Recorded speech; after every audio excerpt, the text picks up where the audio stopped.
Welcome to Chitra சமையல். இன்னைக்கு நாம தக்காளி சாதம் செய்ய போகிறோம். காலையில் எந்திரிச்சு தான் நம்ம என்ன சாதம் செய்யலான்னுட்டு நினச்சிட்டு இருப்போம். என்ன கொடுத்துடலாம் லஞ்ச் பாக்ஸுக்கு அப்படின்னுட்டு ஒரே குழப்பமாக இருக்கும் நம்மளுக்கு. அதனால் ஒரு 5 நிமிஷத்தில் இந்த தக்காளி சாதம் செஞ்சிடலாம். ரொம்ப ஈஸியான மெத்தட் இது. வாங்க இதுக்கு தேவையான பொருளை நம்ம பார்க்கலாம். 200 கிராம் அரிசி எடுத்துருக்கேன். நம்ம வீட்டில் நார்மலாக பொன்னி அரிசி தான் யூஸ் பண்ணுவோம். அது அந்த 200 கிராம் அரிசி எடுத்துருக்கிறேன். ஊற வச்சு வடித்து வச்சுருக்கிறேன். இது மாதிரி உதிரியாக எடுத்துருக்கிறேன் நான். தக்காளி 2 நீல வாக்கில் கட் பண்ணி வச்சுருக்கிறேன்.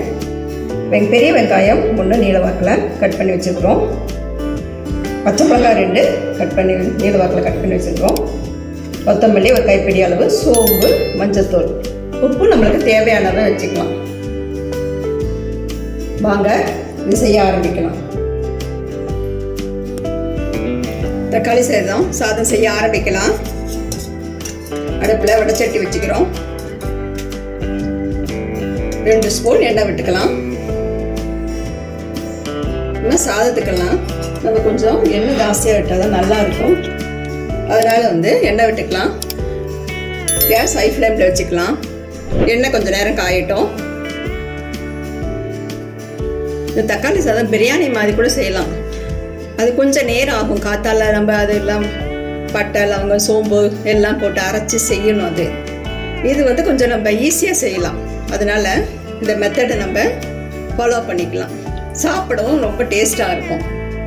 நான் இந்த மெத்தடை நான் எங்கள் மாமியார் கிட்ட தான் கற்றுக்கிட்டேன். நான் அவங்க தான் சொல்லி கொடுத்தாங்க. எண்ணெய் காஞ்சிடுச்சு. இப்போ ஃபஸ்ட்டு நம்ம சோம்பு போட்டுக்கலாம்.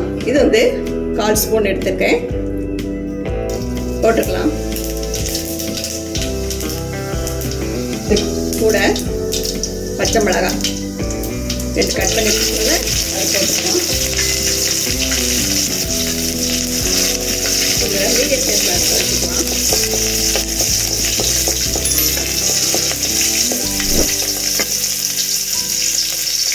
கூட வெங்காயம்,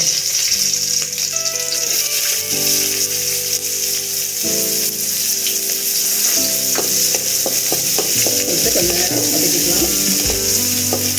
ஒரு 1 நிமிஷம் வதங்கினா போதும். ரொம்ப கருதோட வேண்டாம். ரொம்ப நேரம் வதக்கிட்டு சிவப்பாக வரணும் வெங்காயம் அந்த மாதிரி வேண்டாம். ஓரளவு இருந்தால் போதும். டேஸ்ட்டாக தான் இருக்கும். நறுக்குன்னு இல்லாமல் டேஸ்ட்டாக தான் இருக்கும். இதோட இப்போ தக்காளி கட் பண்ணி வச்சுக்கோங்க. இந்த தக்காளி போட்டுக்கலாம். கொஞ்சம் உப்பு போட்டுக்கலாம். இதே தக்காளி வெங்காயம் கொஞ்சம் கிரேவி மாதிரி வரணும். அதனால கொஞ்சம் உப்பு போட்டுக்கலாம். தூள் உப்பு.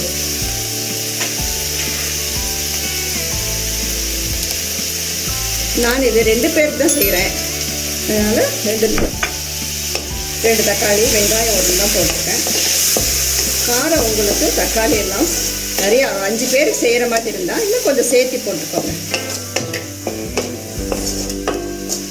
கொஞ்சம் நேரம் வதங்கட்டும்.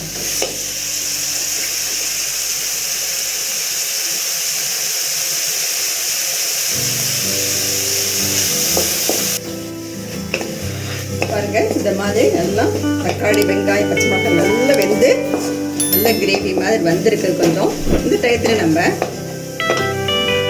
மஞ்சத்தூள் 1/4 ஸ்பூன் அதை நம்ம போட்டுக்கலாம். ஒரு 5 நிமிஷத்தில் செஞ்சிடலாம். காத்தால சாதம் வடிச்சிட்டோம்னா கடகடன் ஆற வச்சுட்டு இதெல்லாம் கட் பண்ணி வச்சுட்டு நம்ம ஈஸியாக செஞ்சு முடிச்சிடலாம். சாதத்தை போட்டுக்கலாம்.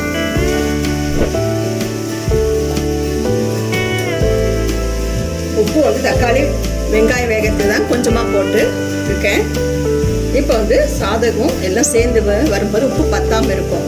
அதனால் இப்போ தூள் உப்பு கொஞ்சம் 1 ஸ்பூன் போட்டுக்கலாம்.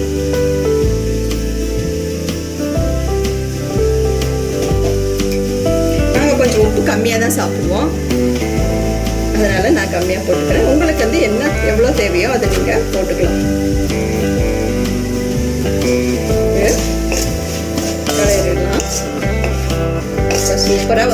பார்த்தீங்களா?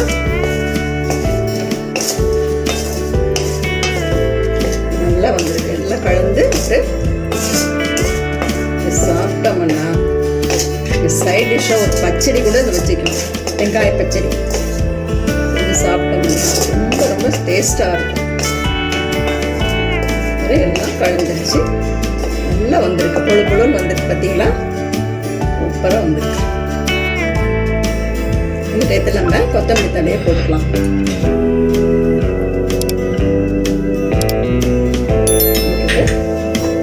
ஒரு கலையை விட்டுலாம். அந்த சூட்டில் கொத்தமல்லி தழை சேர்ந்து இன்னும் டேஸ்ட்டாக இருக்கும் நம்ம சாப்பிடும்போது. இதை நம்ம ஒரு தட்டில் பரிமாறிக்கலாம். சூப்பராக தக்காளி சாதம் ரெடி ஆயிடுச்சு. கேஸ் ஆஃப் பண்ணி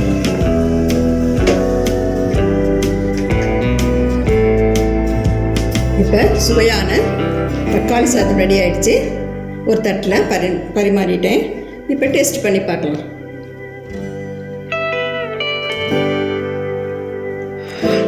ரொம்ப நல்லா வந்திருக்கு. உப்பு காரம்லாம் சரியாக இருக்குது.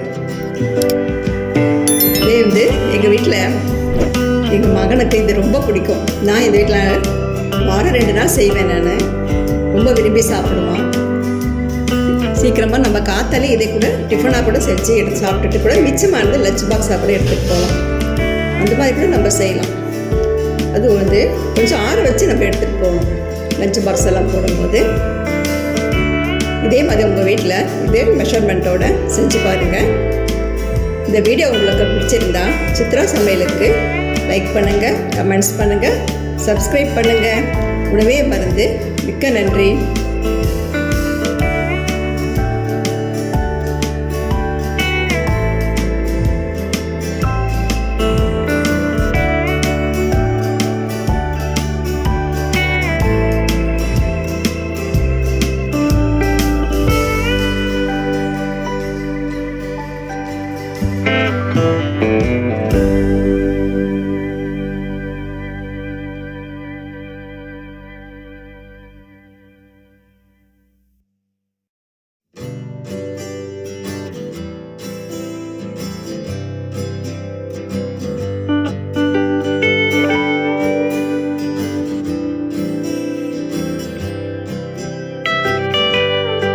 இந்த வீடியோ உங்களுக்கு பிடிச்சிருந்தா சித்ரா சமையலுக்கு லைக் பண்ணுங்க, ஷேர் பண்ணுங்க, சப்ஸ்கிரைப் பண்ணுங்க.